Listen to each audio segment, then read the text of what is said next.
With all of the conflict going on around the world, people are searching for the path to peace. Well, my next group of guests say it might be staring us in the face. And the answer is half the world's population, women. Swanee Hunt was appointed ambassador to Austria by President Clinton in 1993. At the time, the nearby Balkans was ablaze. Hunt was a key player in America's diplomatic efforts to find peace there. She hosted 2 rounds of negotiations at the embassy, wondering why the parties were having such problems coming together. Then on a trip to Washington, Ambassador Hunt had a revelation. I'll introduce you to Hunt's colleagues in a moment, but she picks up that story right here. We go to the White House, and it's time for the signing. And in comes President Zbigniew, here in comes President Tudjman, in comes President Clinton.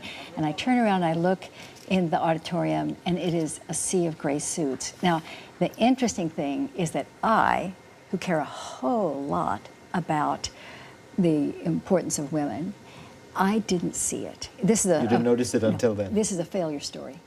And I thought, how on earth? And it's because I was looking through a lens called security. I wasn't looking through gender. So I completely missed why these negotiations, these peace talks turned out to be really flawed.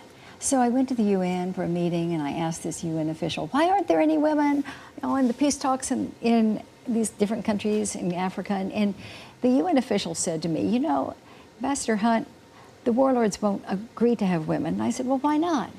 And he said, because they're worried the women will compromise. And a light bulb went off in my head. And I discovered, after gathering 100 women from 10 conflict areas, that in fact, they told one story after another, after another, after another of how they were working across lines. In fact, it was true. The women would compromise. That's right. But the problem is, we're so used to negotiations where, let's bring together the killers, and they'll put the guns under the table, and you can have the diamonds, you can have the oil, you can have the timber, and that's called a peace agreement put together by people who have no experience or even interest in having peace. So if you add more chairs, you got to have them around the table, add more chairs, have the women, have others in the community who wouldn't be allowed, and you get a different agreement that lasts.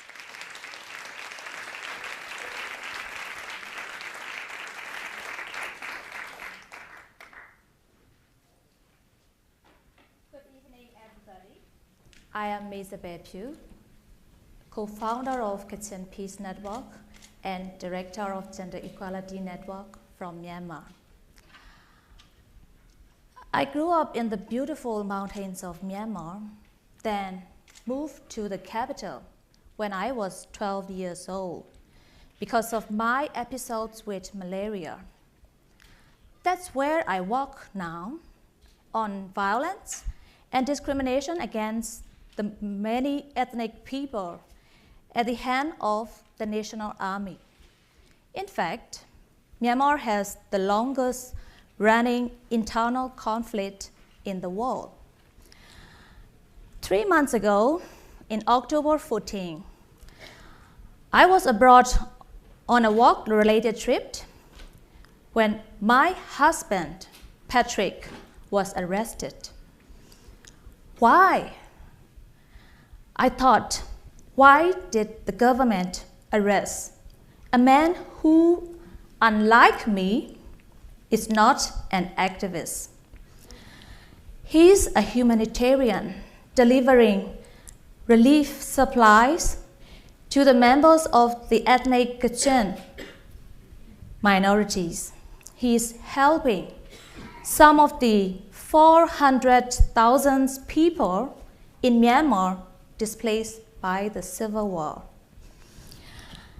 Yet Patrick was sent to a notorious jail where political prisoners are kept, and tonight, as I speak to you, he is still there, accused of defaming the chief of our military by posting a negative photo of him on Facebook. He did not do that, but I'm sure that's not really why he was arrested. Maybe I should not have been surprised, because in Myanmar, challenging the government and military authorities has been extremely dangerous, not just for those who did it, but also people they love. But my work to build peace among our ethnic groups requires me to speak out against injustice. Now, as the authorities try to silence me, Patrick is paying the price. Since the recent election, and now with the transition, my country has a chance to become a modern democracy after 50 years as a military dictatorship. But violence and the oppression of ethnic minorities and women have continued. In 2013, I joined several other civil society leaders to publicly criticize the so-called 969 group of religious extremists who were pushing the idea that women must be controlled. Of course, I was targeted. We women are accused of being prostitutes and traitors. My photo and phone number were published on Facebook, so I began to get threatening calls and messages. As the leader of Gender Equality Network, I have reasons for hope as well as pessimism. Sure, we have far to go. For example, at the Union Peace Conference taking place this week to discuss our country's political and social transition, only 15%, that's 15%, of the delegates are women. Yet more women are needed at the table if people truly want to understand and change conditions in a country where soldiers routinely face no investigation after raping or even killing ethnic minorities, women. That's why my group is proposing a strong law to say that you cannot threaten women, you cannot beat them, you cannot violate their bodies. It's time for change, and with time we will prevail.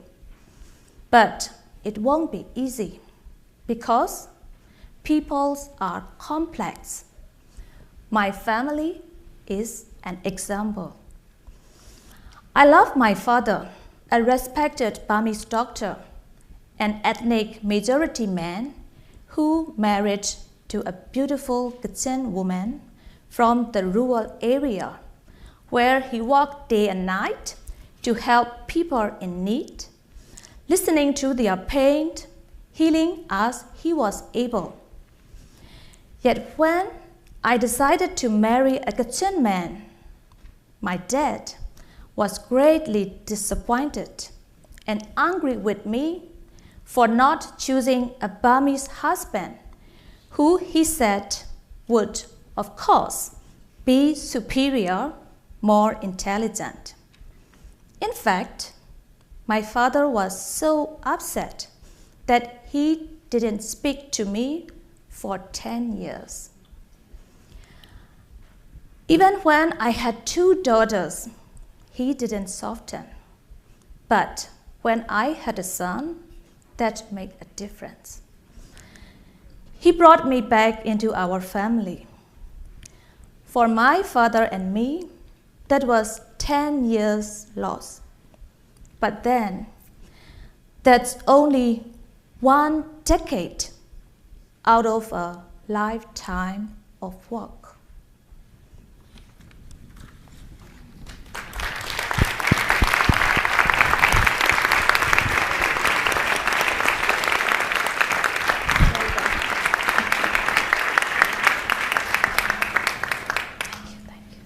Well, you can imagine what it's been like for the last week, spending time with Phyu Phyu, as we call her, as she calls herself. The first day we were together, we took a long walk. And we talked about some of my experiences as a mother with a daughter in crisis, and how I made the decision to keep on doing the work, and your decision to be here and to keep on doing the work, even with Patrick in prison. Those are tough, tough decisions to make. There are so many sacrifices that the 16 women who are here with us this week not have made but are making. And you can't know that when we sit here in our beautiful clothes, but my admiration grows with every minute that I'm with you. This is Lilia Aguilar, and she's a former member of parliament and vice leader of the Labour Party caucus, president of Proyecto MX, a pro-democratization think tank, activist, former state representative in Chihuahua, long champion of women's and indigenous rights, government accountability, security reform. Oh, you all, Mexico needs a lot of help. And here is the woman who's doing it, including measures to combat violence against women and investigate the cases of the disappeared, and you'll tell us more about that. Former student of this school. Oh, please, thank you. How did I leave that off? Former student here at the Kennedy School. And in the middle, Olga Bogomolets, who ran for president of Ukraine in 2014. She's currently a member of the parliament. She is a very highly, highly respected medical doctor, long string of medical doctors in your family, and deep, deep roots in the leadership of Ukraine, in fact, in Russia, and very well-known folk singer in Ukraine. Aha. And then Huda Shafig. She's a member of the Task Force for the Engagement of Women in South Sudan and Sudan. Will you tell us more about that in a minute? Advising the Sudanese government on how to strengthen that country's peace process that's going on now. She leverages her decades of experience in this community peace building and women's rights, as well as what she learned at Columbia University's Human Rights Program. This woman's spectacular. You will be, by the way, you will be at some point the president of Sudan. I will. You will, okay. I will.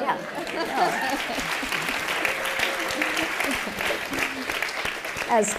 As my grandmother would say, I feel it in my bones, you know? And Suzan, Aref, Maroof, founder of a women's empowerment organization, as well as the deputy chair of the Kurdistan Women's Business Association. Suzan is the former Sustainable Development Advisor to the Kurdish government, and she's currently the leader of a large civil society coalition collaborating with the central Iraqi government on the women, peace, and security strategy. That's a phrase known in the field to really talk about inclusive security, right? We're going to have a conversation here. I just can't stand panels. I think they're the least effective way to communicate possible. So we're going to relax and spend a few minutes with you just talking about what our experiences have been in different countries, our personal experiences, what we've seen with other women. You'll, I'm sure, be giving us an inside look at the conflicts, and then we're going to have questions, and then Apuk from South Sudan will give us what in my tradition would be called the benediction, the blessings at the end, and tell us your story a bit. So I open this up now to anyone. Can we start? Feel free. Good evening, everybody. It's a great honor to be here in this hall and to have possibility to talk to you. I'm Olga from Ukraine, and probably I'm not talking about 16 leaders, women who are here in this hall, but asking to all of you who are here, can you imagine that in your city, in your peaceful, beautiful city, you will have huge violence or dead people laying around you? A few years ago, I could not imagine that in my beautiful city, the capital of Ukraine, Kyiv, which is located in the center of Europe, we will have so huge violence and we will have war. When 1 million people, Ukrainian citizens, come out to the streets just to protest for violence, for beaten few dozens of students, they were terribly beaten. Journalists, dozens of them, doctors, men and women, all of them. If you can imagine, on the 2 days of February, just in 2 days, we have 2,000 wounded, hardly wounded people, and 100 who were killed. We have, it seems to me, a video. Yeah. If we can put on a screen this video. This video, you see the Central Hotel on the Krещатик Street? The name of the hotel is Ukraine. And these are 16 dead bodies of young boys who have no weapons, who died in my arms. And this, here you can see hundreds of doctors who just came when I wrote in Facebook that please come, because people need help. And in 1 hour we created a hospital in the central lobby of the hotel, and we have dozens of hospitals in the library, in the hotel, on the street, in the conservatory hall. My face is a little bit white because I wasn't sleeping for 3 days. And when something is happening around you, you cannot understand what's going on, why the whole world is not reacting on the violence which is happening in front of you. And you see these dead bodies the whole day they were laying. On that day, 100 young boys were killed. And we were singing when the bodies were bringing out from the hotel in the evening. That day changed all my life. Before that, I was a happy woman, raising 4 kids, being an academic professor of medicine, running my business. But afterwards, I just cannot work anymore as a doctor in my country. And 1 year later, I was in a city hall, and it was a group of women who were waiting for me. And they come to me, and they told me, Dr. Olga, we are mothers of those boys who died on your arms 1 year ago. We have a question for you.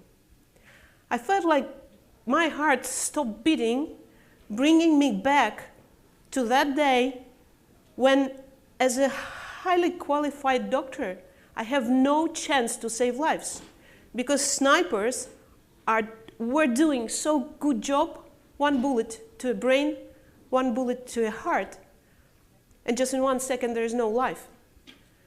And I was staying in front of these ladies.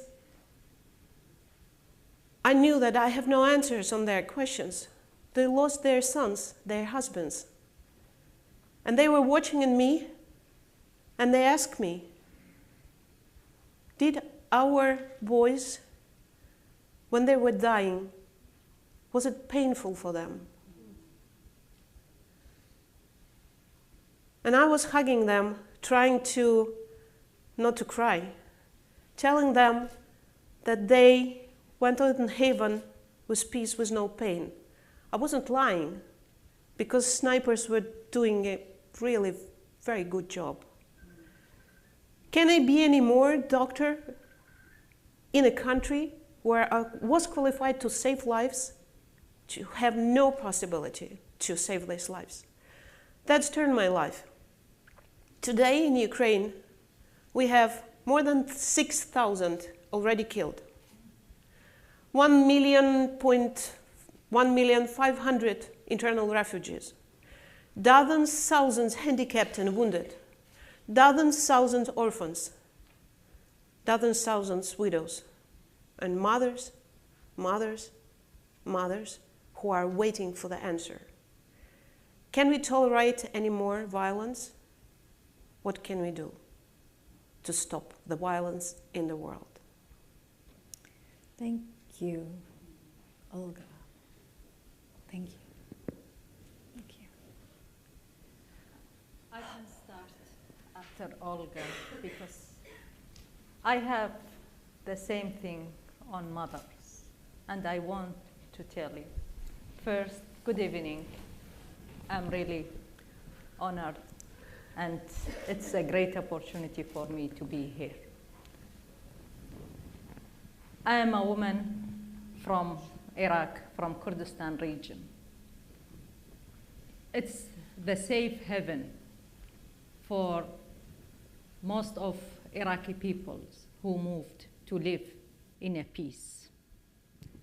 Kurdistan region has the population of close to 5 million of Kurds, but we are not living only as a Kurds. There's the Arab, Shia, Sunni, there is the Christian, Turkmen, Yazidis, Shabak, everyone who moved to live in a peace. We have about 2.6 million of Iraqi displaced to live in a peace. And we have 250,000 of Syrian refugees who are living in Kurdistan. In spite of all the development in Kurdistan,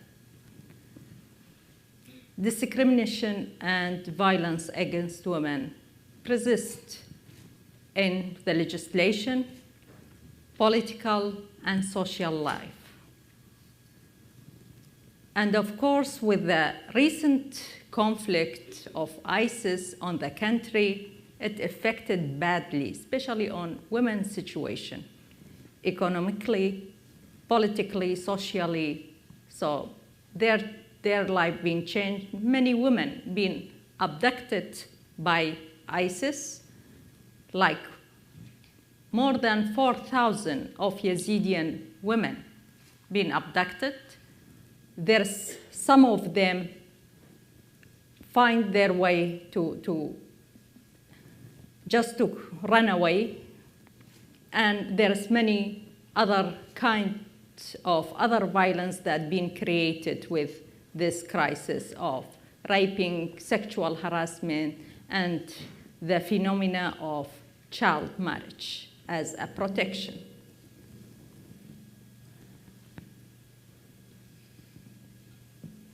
My story as a woman, as a mother, again, the cultural norm and traditional norm that affecting on women. This is my story, which starts when I lost my husband in a car accident. I was only 27 years old with 3 children. I found that I lost my identity and dignity because I've been held in my parents' house for 8 years. It's like I'm in prison. This is to protect the family's honor, to not be shamed, to not affected by their reputation. But for me, I lost contribution. I don't have anything to do.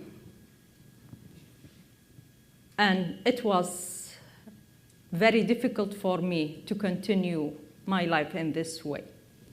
With every time that I'm challenging that I cannot continue my life in this way. And this is the problem, that how I'm feeling that like I lost the contribution. I'm very aggressive. I'm very bad mom for my children.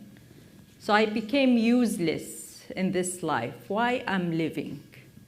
Why I have to continue my life in this way?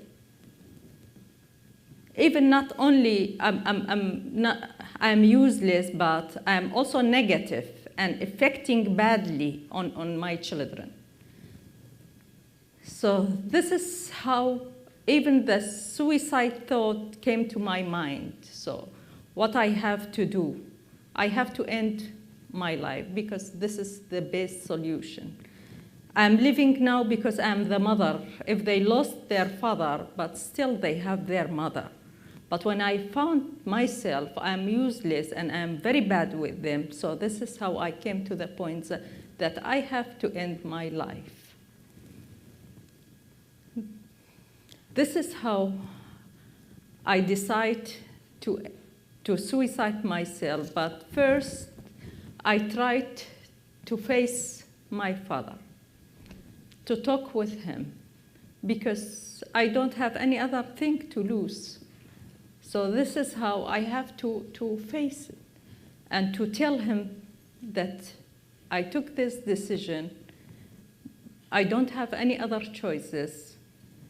And he has to respond to his society and neighbors, and even he has to respond to my children.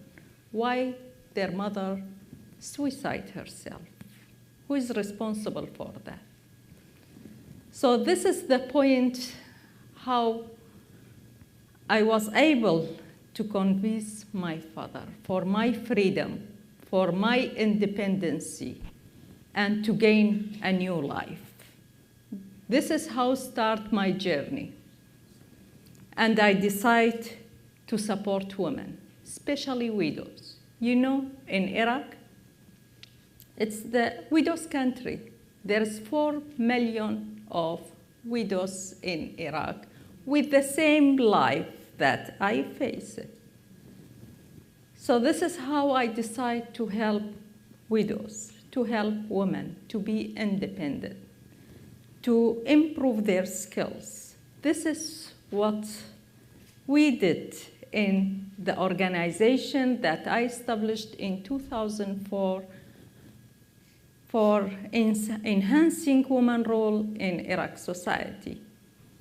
What we did, like through this organization, we supported 50,000 of women to raise their skills. We secured thousands of women from violence. We changed law of marriages. It was 14 years with the judge's permission. We worked with the religious leader, Islamic Union, and they declared a fatwa that female genital mutilation, it's not related to Sharia, it's cultural practice. And many other things, many other achievements in this organization. So this is the changes. When I reached the point of to gain a new life, I said, there is no anymore, there is no impossible in my dictionary. So everything with challenging, with trying, so we can succeed. And this is how I changed the point. In a point, I was ashamed for the family, but nowadays I'm at the point of proud of all the family. And when I succeed, this is not affected on me only as a woman, but affected on my children and on thousands and thousands of women. So this is how I want to change, and I want a strong country that depends on the contribution of men and women. You know, that's so interesting because we have this research, Suzan, that first of all, from your story, which is so personal, and there are a lot of us who can relate to your story. There are more people here than you might imagine who have felt that hopelessness. But the research says that, in fact, there's a correlation between the violence at home and the violence in the society as a whole, but also the way women are treated and whether or not women feel like they can really become part of the solution, be out there in public, whether they're marginalized, whether you can't go from being locked up in a home, confined to a home, to suddenly be at a peace table where you're deciding about, you know, what the peace agreement will include for the communities, et cetera. So there have to be these steps that you've been creating for other widows in Iraq. And it's hard sometimes. People start thinking, oh, these poor victims, and good for Suzan that she's working to help these victims. But actually what you're doing is creating a more secure Iraq by bringing in the whole population of the country as a resource. Exactly. This is the wasting of resource, and this is not affecting only on women's life, but in all the nation, because this restriction of education, of economic participation, this is not affecting only on women, but on the nation. How, like, if they keeping women inside doors. So this is why important, like, we cannot reach a peace without women participation. If women, they are not on the table of peace negotiation. So this is how we can fight extremism through women empowerment, because the marginalization bring extremism. We have all those widows, we have all the kids that begging on streets. So it is very easy to be involved with extremism, with terror group. So this is how, if we can work with women to improve their skills, to provide them with opportunity, to have more women leaders on the table for peace agreements, this is how we can change the country. And yet still women's voice are not heard enough.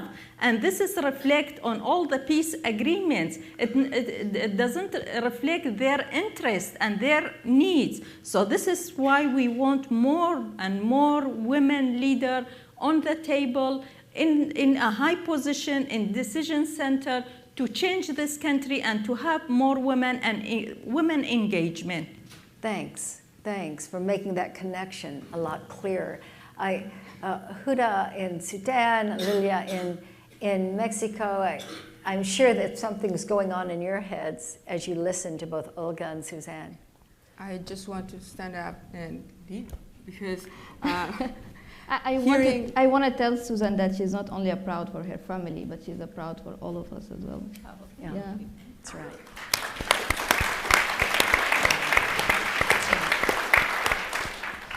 And it's because of that, because hearing all these women and all these women that I have the opportunity to meet during these days who are facing conflict has put me in the situation of asking myself, what is Mexico doing in a panel, in a conversation like this? Because Mexico is not the usual suspect for international peace and security. At least most of you or many of you should think that.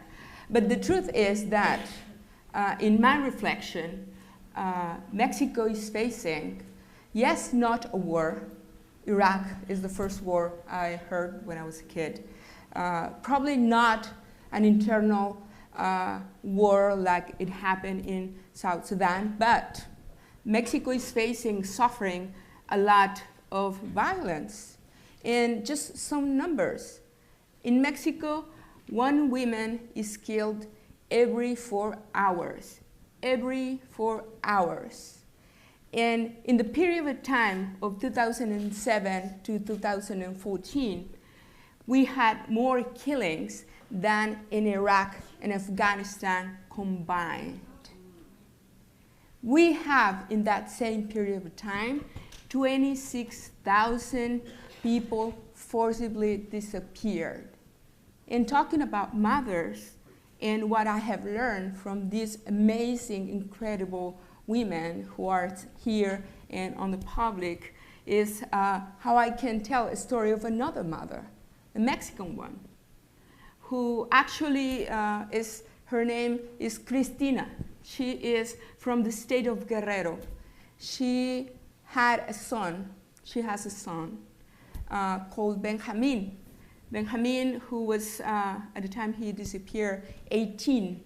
Benjamin, who escaped the violence, the economic violence put on him, who was forced to work for crime, picking poppy seeds in the mountains of Guerrero, and then had finally the opportunity to go to the university to be a teacher and help his community. One day, Benjamin was going to a demonstration to Mexico City with another student's friend, and he was stopped by the municipal police in Guerrero and disappeared with another 42 students. You know the story. 42 students in Guerrero who were took by that police with the knowledge of the state police and probably the army in Mexico. And we still, 1 year and months later, we don't know where they are. But Cristina, her mother, still doesn't know where he is, but she is looking for him. At the time Cristina heard about the disappearance of Benjamin, she didn't speak Spanish. She was so poor that she listened about the disappearing of her son, 1 month later, because she needed to wait until someone came up in the mountain and tell her. And Cristina has shown us in Mexico how you stand up against violence. She learned Spanish, but not only learned Spanish. Now she's one of the people who represent the parents of the 43 students disappeared in Mexico. And she has told the president directly, loud and clear, I'm not leaving Mexico City until you give me my boy alive. And she has inspired not only a lot of us, because I have participated in these demonstrations as well, but the whole country, Ambassador Hunt. Listen, I've seen the pictures, like hundreds and hundreds of thousands of people in the square with the big pictures of Benjamin, right? I mean, it is, it is extremely powerful. And you think about what this one woman did, but you know what, Lilia? It wasn't just Cristina. I mean, I don't know how it is that you bonded with her or took up her cause, but I've also seen the pictures of you, speaking out at the parliament, speaking to various task forces, you out in front. You are a person who inspires me. Thank you. Yeah. Thank you. Yeah, I mean, do you mind, like, how did you get into this? Like, what's a nice girl like you doing yeah, I mean, like, what happened that you became this voice? It actually has a very funny start, and it's a confession that I hope it can stay among us because it's kind of embarrassing. When I was a child, I didn't grow up with my parents because my parents were activists. Yeah. So I grew up in a house where the sons and daughters of activists were taken care of with another 28. And I didn't like to take baths. That's your secret? Yes. And it was because it was so hard. We didn't have any running water. Yeah. We didn't have any services. Yeah. And I needed to walk 5 kilometers to get water and then 5 kilometers to bring the water. And then just 28 people were taking a bath in that water. Yuck. So I talked to my mama because I have been a negotiator since I'm a kid. And I said, Mama, if you let me not take a shower every day, A bath. Yeah. I promise to you that I'll go to Harvard. I'll become a president of Mexico. Will be checked soon. Well, yeah, I'm already speaking at the forum, so this right. is for presidents. So I'm in the path of just watch me. Right. And I'm going to overthrow this system, this government, and I'm going to bring running water to your house. Yeah. We did take running water to our community, and that's how I became an activist and then a politician. And I relate to the 43 students because I am a believer that human rights and the respect to them is for everyone. And I believe in justice. And I was really active. I was the voice of this movement inside the government. And I not only fought for a committee to seek for justice for these 43 students and their families, Yeah. but also for the governor of Guerrero to resign. We got that. But you know what I have discovered, Ambassador Hunt, and what I got in return?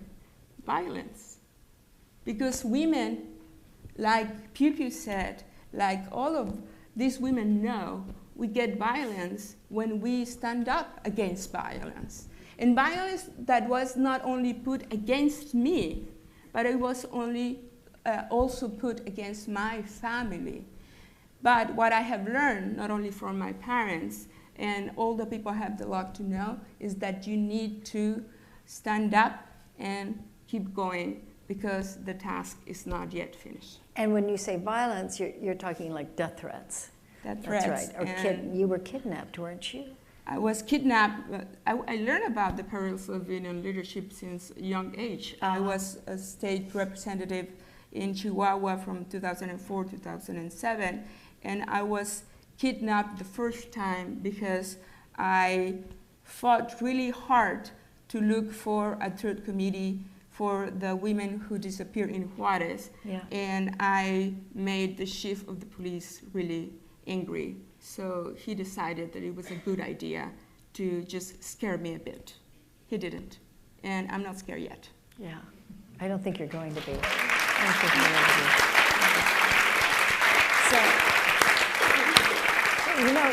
So we have Christina in the mountains. Her son disappeared, or is disappeared. And then we have Lilia, who takes up the cause. I mean, it is an extraordinary story. It reminds me of your work, Olga, your work, Suzan, Huda, Huda, I know that you've been part of this task force. I introduced you as part of. This is another example of women coming together. Can you tell us more about it? Yes, sure. I just want to say that, unlike Lilia, I have a very boring childhood, not exciting at all. I wasn't accepted to Harvard. Well, apparently I didn't have enough working experience, I'm just saying, for them. But I'm coming for my PhD. So I grew up, I'm from this country who was the largest country in Africa, Sudan. And because of the very long war that have been happening between the North and the South, it became two countries just recently, Sudan and South Sudan. And unfortunately, the conflicts continued in the two countries internally, like in Nuba Mountains and Darfur in the north, and it's still happening since 2013 in the south. I didn't grow up in a conflict zone. I didn't experience all that. Relatively, I had a very protective, privileged childhood.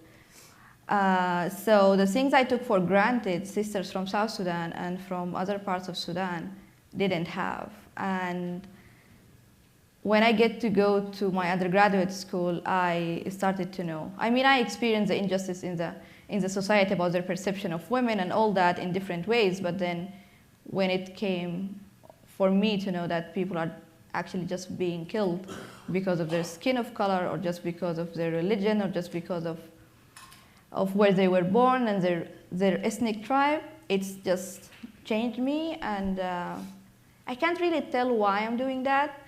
It's just I can't ignore the facts that's happening. I can't just ignore the information I knew. And I feel that my friends who grew up there and my sisters and brothers deserve the same services and basic needs I had just because I was a city girl. I mean, children in Nuba Mountains at the age of my niece are not going to schools because they are ethnically targeted. And then I started to know that it's not only because of being Arab or African, Muslim or Christian, it's more than that. It's continuous political instability, and it's also a lot of struggle over power and wealth, and most and above all, it's the exclusive country that we have been living in, and the lack of inclusivity by not having women specifically, and that's what I would like to focus in. So, as I still consider myself from Sudan and South Sudan, I ended by joining the task force that you just mentioned, Ambassador. And it's a very interesting group. You will really like knowing us and the work we're doing. We come from Sudan and South Sudan, and of course it's a collective result of a long movement of women in different institutions. So what actually we do is that we bug and stuck the decision makers and tell them what they need to do in the peace processes in Sudan and South Sudan. And by that I mean that we meet with them, we just follow them wherever they're convening their meetings, we provide specific recommendations about how this process needs to be, how the process needs to have at least 50% of women, and how we need to stop the conflict now, start delivering aid for people so we can have everyone on the table. Because why is that? And I mean, why women? Because we have done that so many times before. We have been down that road so many times and it didn't work out. People just realize it. I mean, it's so obvious. You have been by yourselves deciding on our lives and you didn't succeed. So as a result of our work, that recognition started to happen. And now let me get it straight. You're saying that the women have been excluded, and you're saying, hey guys, you know, you've been trying, you've had a lot of time to try this, it's not working, so let's get the women into the mix, right? True. And, correct. And you said you're starting to get some traction now? Or? Yes, so actually in different ways. So for example, now the current peace process that's happening in Sudan, we call it the national dialogue because it's an opportunity that's raising to have everyone on the table really trying to find the comprehensive solution for what's happening. And the focus so far has been only on political parties and armed groups. No civil society, no women, even within the political parties, no women from all the parties, no civil society, and only specific stakeholders. So, just to cut this long story short, what we did is as I said, we linked them with the people on the ground's needs. So we know what the people what the people need on the ground, because we go to the ground and we ask the people what they need. So as women, we are agents that really can reflect the need of the wider community. So recently, for example, are you okay? Yeah. Recently, for example, I was in the borders between Sudan and South Sudan, and I spoke with decision makers, women selling teas and food on the street, women leaders, and civil society. And more than 90% of the people thought that they need women because they lost all the trust in their political representatives, and they believe that women can really be their voices, women can really reflect their needs, and women have the enough capacity. It's not that only they have to be there, they have the enough capacity. So that's, for me, that was like, wow, people in the national level need to know that. And that's one of the things that we're doing. So one of the results of all this insistent work we have doing by meeting them and informing them with that is the numbers of the seats for women increased in the current committees of the national dialogue. So it's like, it was like 4, can you believe it? And now they are asking us to provide them with like more than 200 names for women out of 700. And that's not enough for us, of course. Wow. Yeah. Wow. We're going for more. Wow. Yeah, that kind of,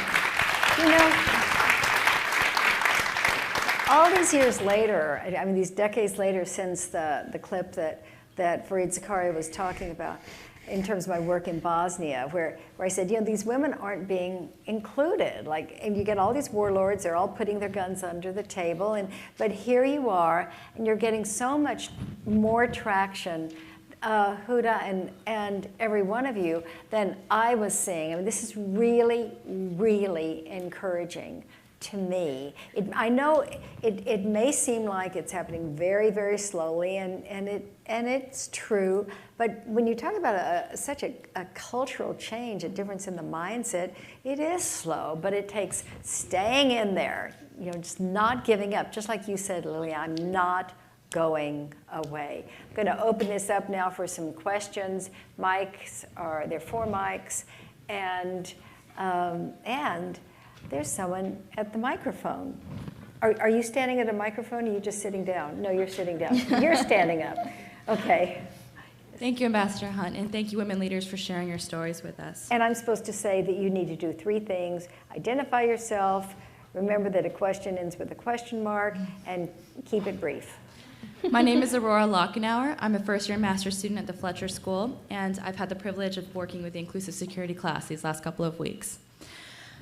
Many of the arguments for the need to include women in peace processes depend on stereotypes, that women are maternal, that they are peace-loving, and again, that they're more willing to compromise to get to an agreement.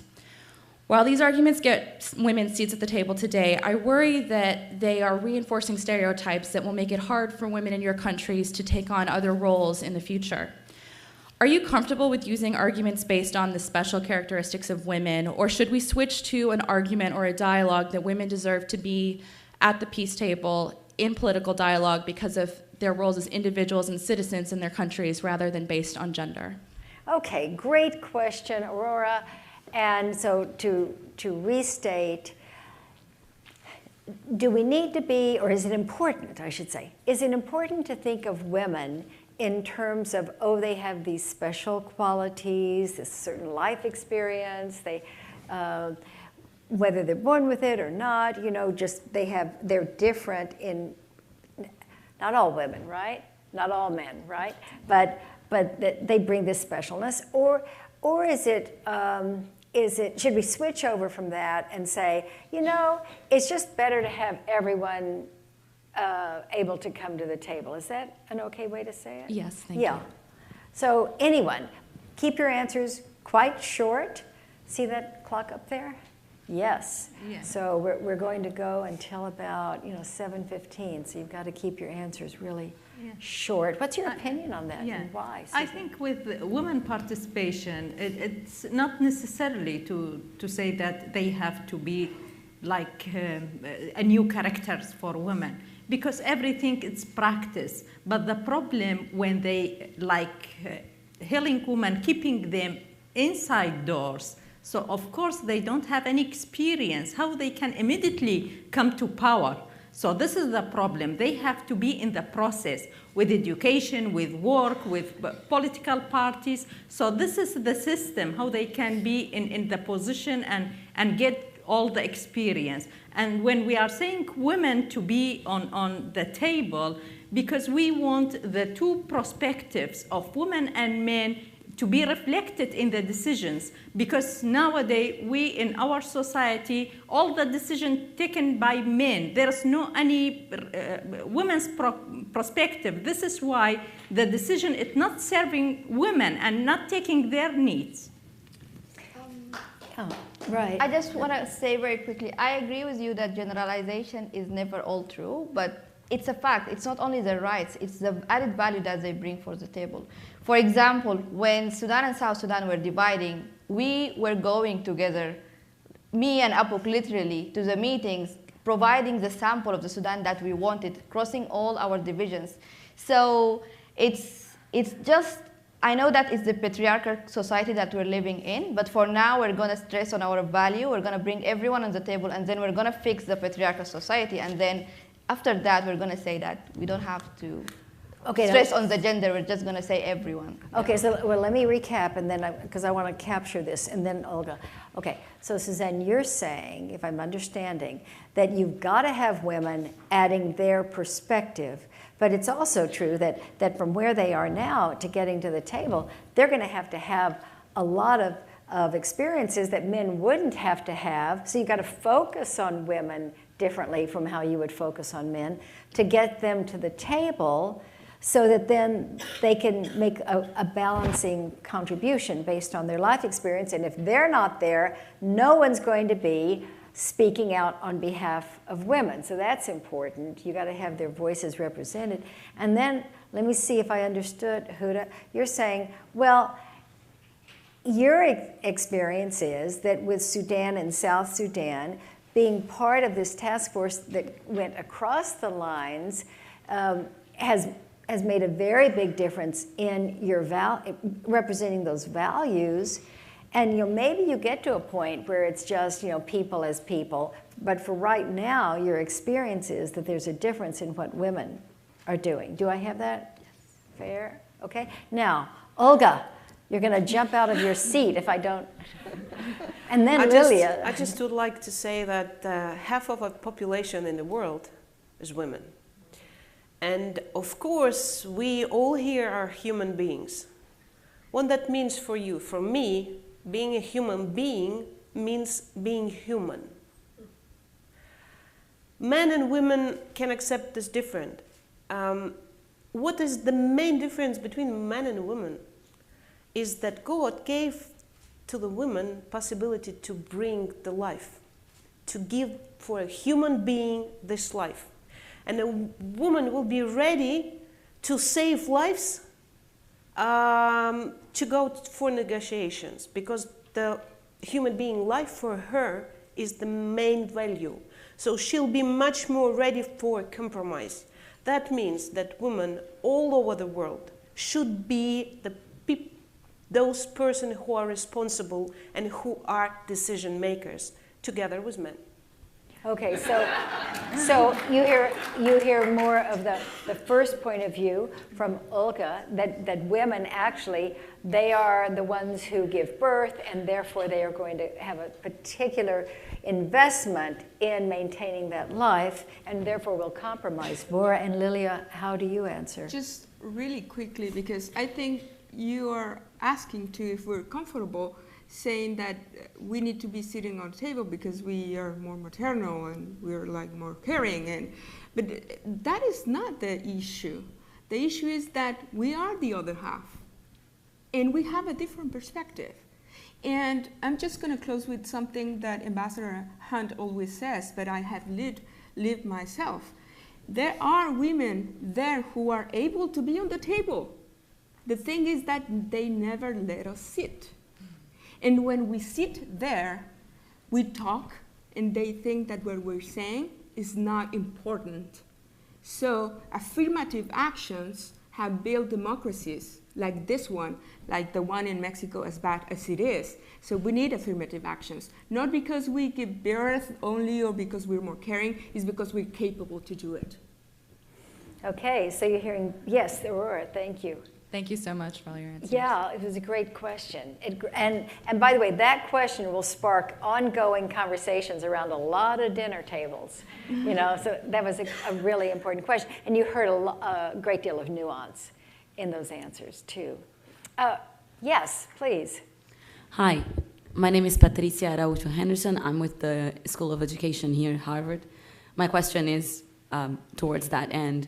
Education in conflict areas is known to bring a sense of normalcy to children and communities and contributing to social cohesion and collaboration in peace conflict. And my question to you is, education can also be used as a conduit to continue violence and to promoting hatred between children.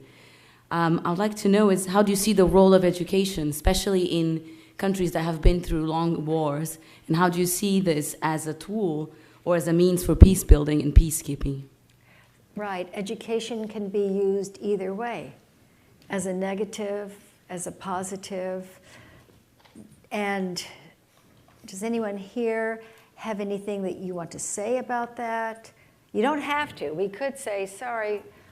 I would just like to say that it's so important what you are talking about, because we even couldn't imagine what those kids have there in their mind. Yeah.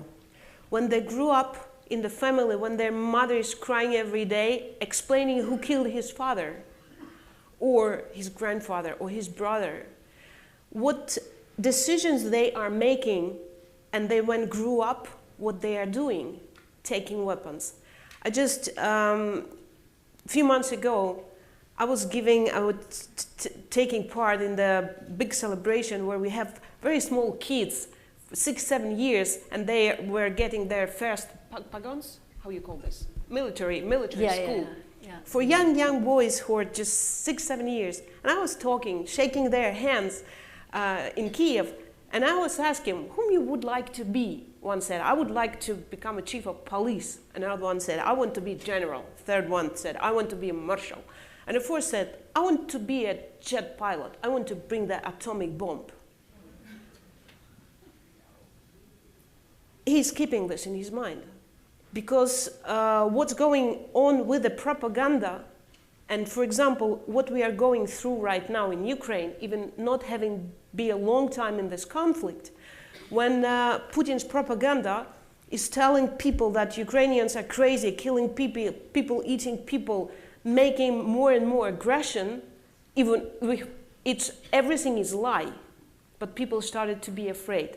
And keeping them educated in peace is the most important thing when we are talking about the future. And I just would like to come back to talking about women. They're here, you see, women who can talk, who are not afraid to talk, even they were oppressed. But we have millions of women who have violence at home, who are killed, who are afraid to talk. For example, widows in Ukraine, mothers, are talking about their kids who were killed. In Russia, they are keeping quiet. They are afraid to talk. Because then they knew that there is not only violence inside the country, inside of the family. Ukraine wanted to be independent, peaceful country because in 1993 we gave up our atomic weapons to show to the whole world that we want to be a peaceful, independent country.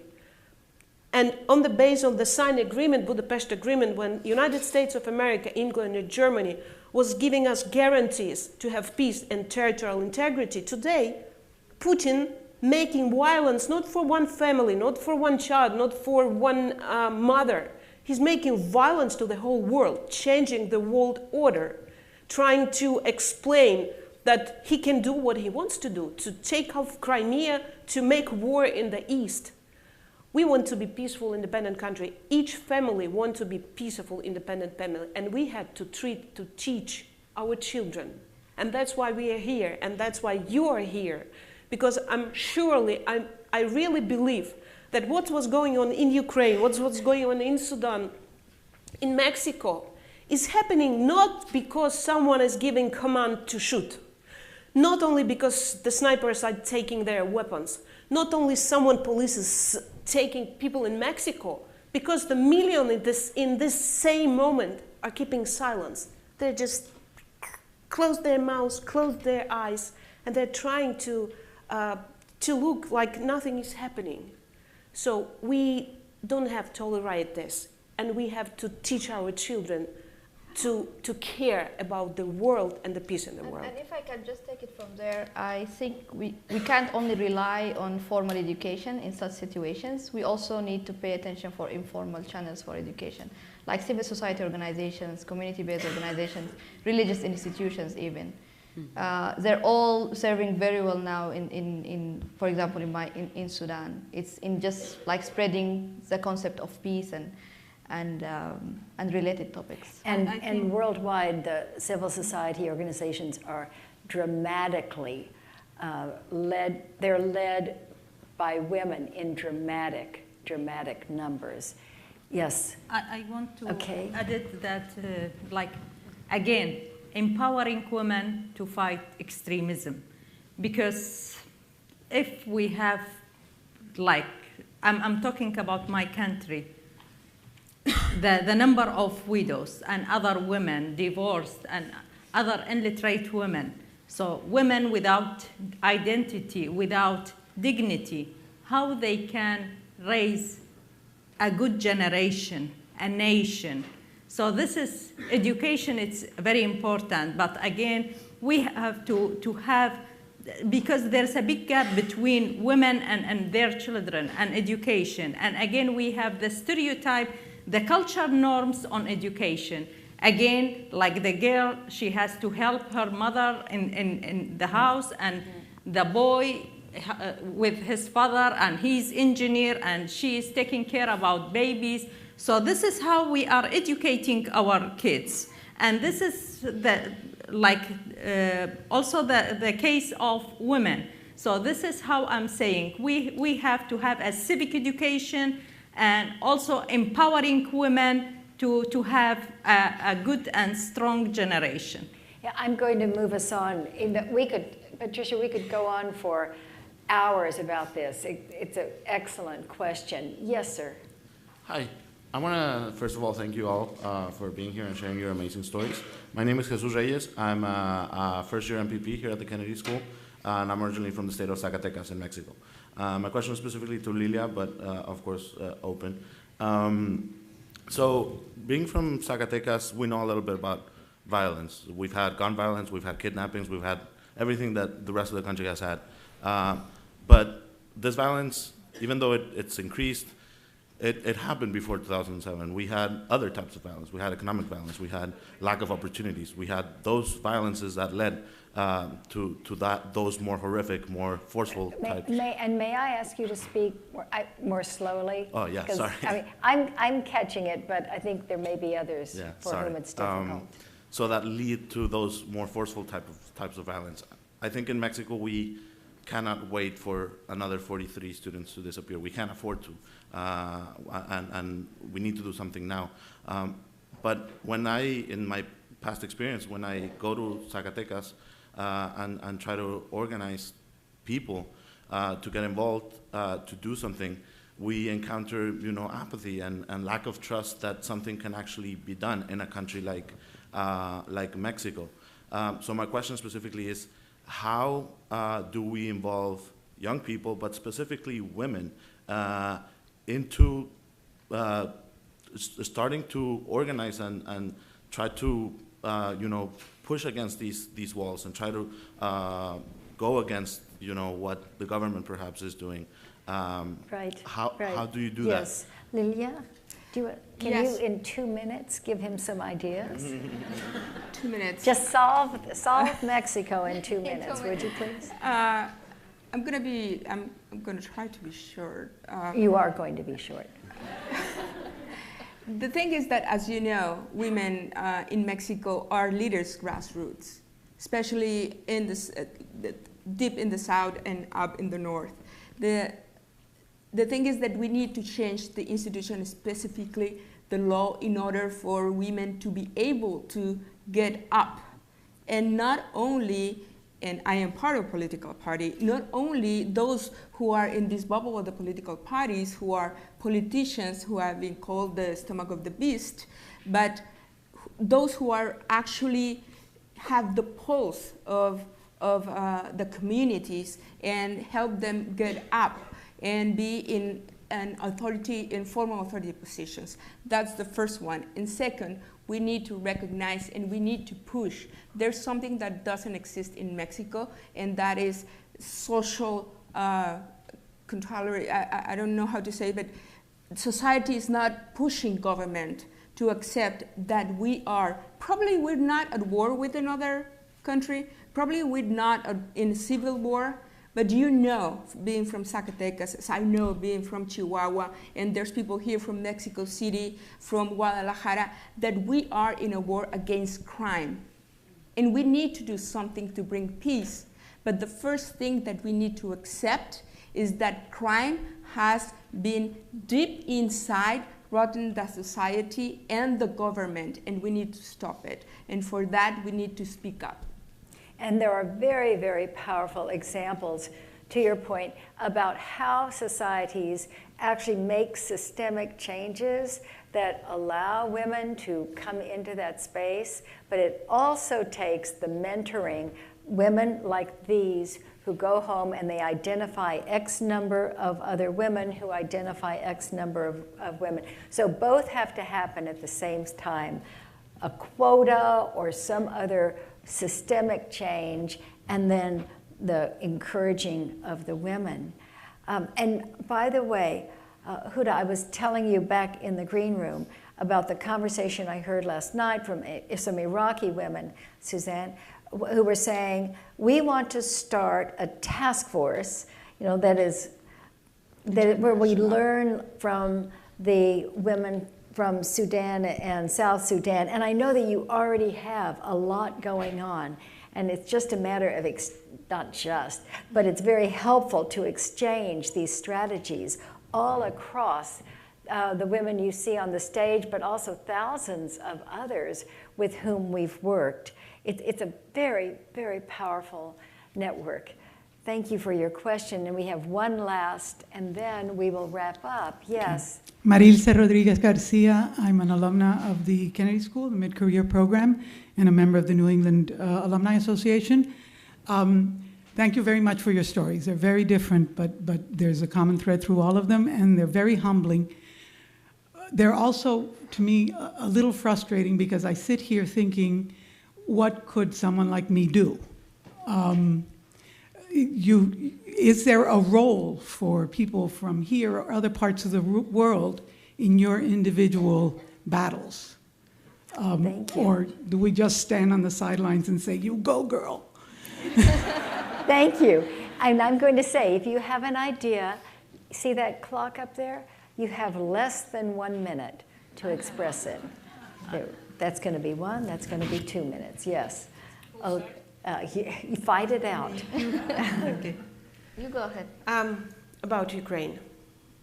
What we need right now is to bring back the world order, just to stop the Russian aggression, to give possibility to our country to be independent country and to control, to ruin the corruption from inside our country, to build new, really independent, good country which you all, I'm absolutely sure, you will come to visit Ukraine, you'll be surprised.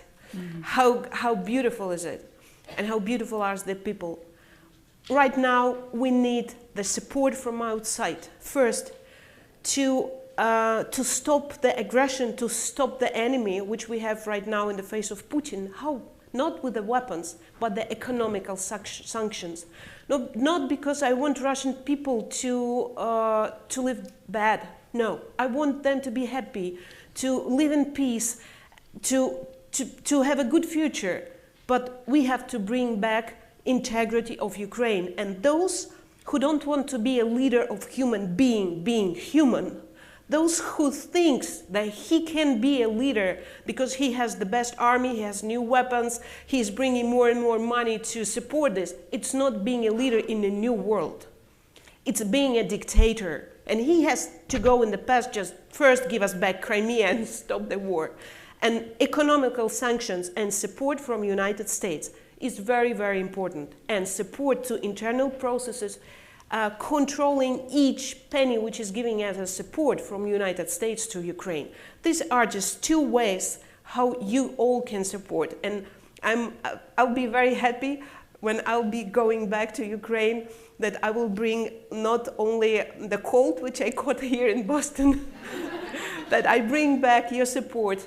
And you'll be reading about Ukraine. You will not believe in the dirty propaganda. You will check it yourself. Just come to Ukraine. It's safety, beautiful country. We are waiting for you and your support. And yes, and one of the things Olga was saying to me before we walked in, she said, I want people to begin by learning the truth. Just begin by finding out what's happening there. It sounds very, very simple, but it is the start. Yes, and you have the last word, Suzan. Yeah. Thank you. There's many things to do and to support. First, your solidarity. Second, now in Kurdistan, there's, like, as I said, there's a big development. Like, with all the cultural norms, you can see women involved in military, in Peshmerga, fighting ISIS, women in police.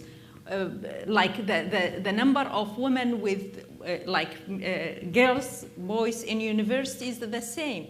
but you cannot see women on decision positions. So it will be good if find link of research, studies, especially with Harvard University, to link with other universities in Kurdistan. We have Kurdistan University. So it will be good to focus on studies on women issue, on women leadership. This is very important. And of course, as country, as US support, we need continuous support and more support. And this political support, it is very important to have women peace agenda on our government agenda. So I believe what you're saying then is make your voice heard politically, and this crowd knows how to do that. All right, and you have 15 seconds now. 30 seconds. I would say, beside advocacy and academic research on the issues related to inclusive security and women, peace and security, you can always be a support for organizations here in the States that support our work we're doing in the field. Like the Institute for Inclusive Security, you have been support most of the work that we are doing. So I'm sure you're a great resource for them. So that's just an idea. Thank you. And yes. Thank you. And now, as we draw to a close, an extraordinary woman, an extraordinary friend, an inspiration, Apuk Ayuel, senior diplomat, posted to the Embassy of South Sudan in South Africa. Ms. Ayuel was previously special assistant to the head of mission of the government of South Sudan to the United States.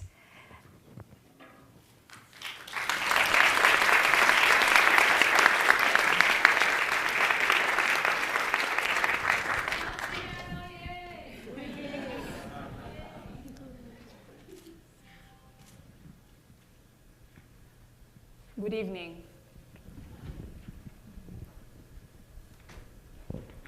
I come from South Sudan, the youngest country in the world, only 5 years old. And my country also has the youngest population, one of the youngest populations. Half of our population is under the age of 18, and nearly 2/3 is under the age of 30. South Sudan was born out of 5 decades of war in which we lost more than 5 million people. And so this young population only knows war and violence. Finally, in 2011, after five years ago, South Sudan gained independence, and we in the country had enormous hope for a future. But only then 2 years later, the guns started roaring again, and the blood started flowing yet again.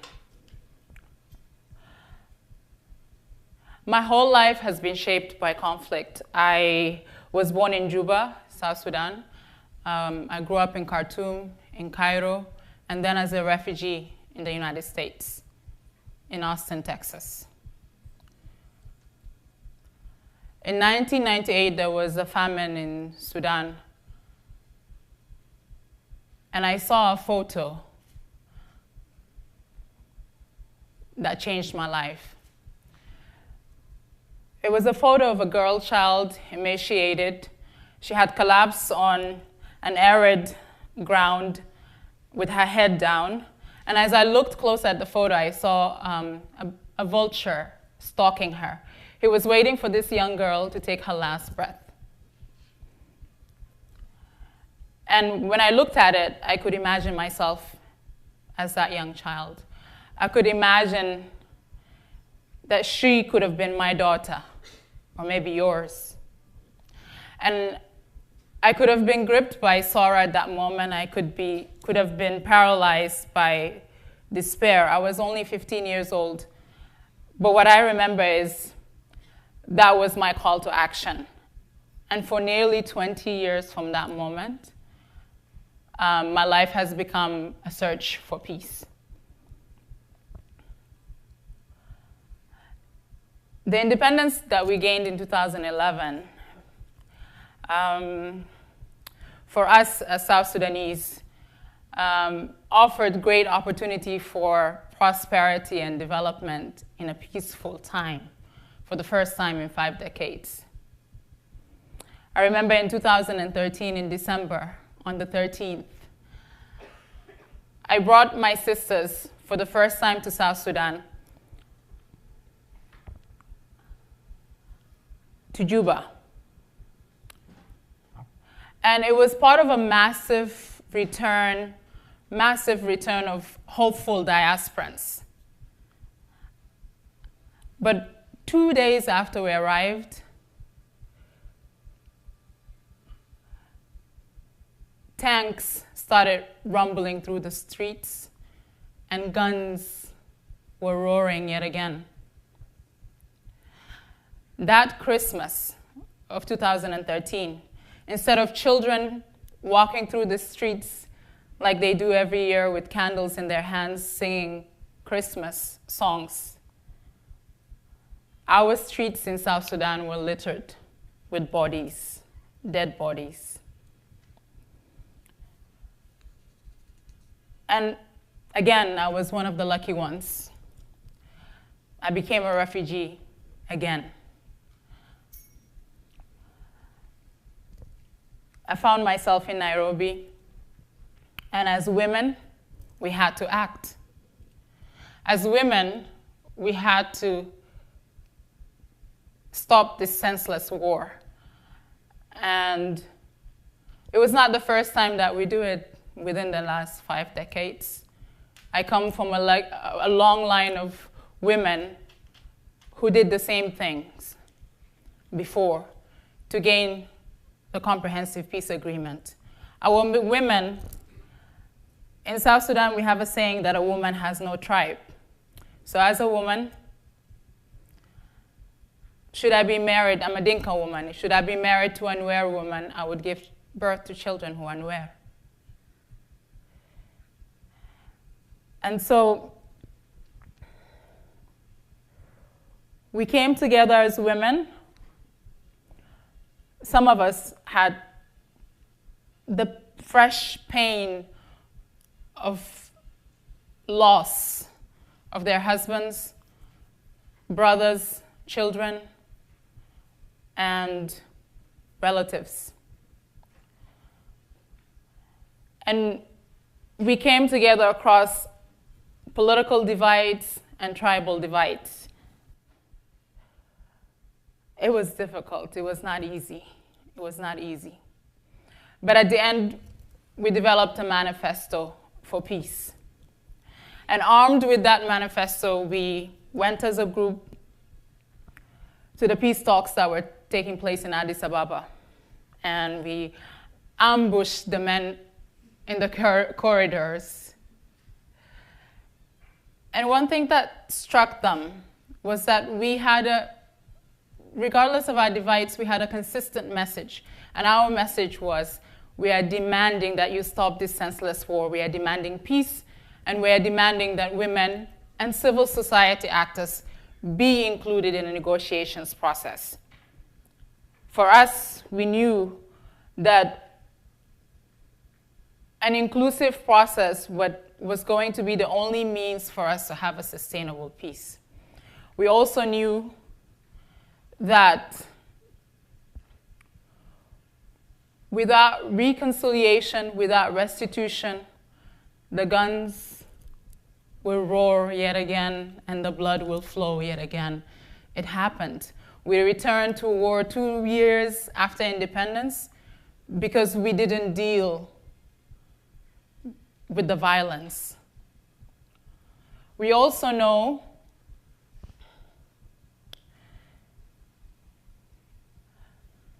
maybe I'll ask you a question. I told you earlier, we had a young, very young population. Like me, all our lives is violence. A society that only knows violence, how does it build anew? A society whose only resource, the most important resource, which is a human being, is traumatized and knows only conflict and violence. As women, we know that this society has to purge the violence. This society has to heal itself and reconcile itself in order to build a peaceful society.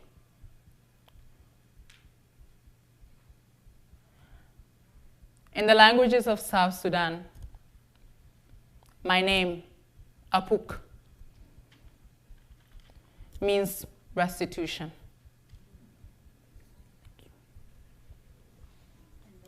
May we each and every one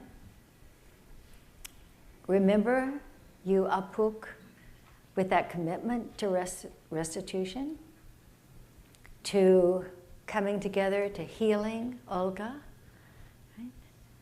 To coming out of the confines, the margins, Suzan, to being this voice, this powerful voice of a future, Huda, Lilia, to organizing with Christina those hundreds and hundreds of thousands who inspire the millions. Thanks to each one of you and the other 16 women who are with us, and thanks especially to those of you who've joined us in this forum and who've joined us online. It has been a great, great evening. Good night.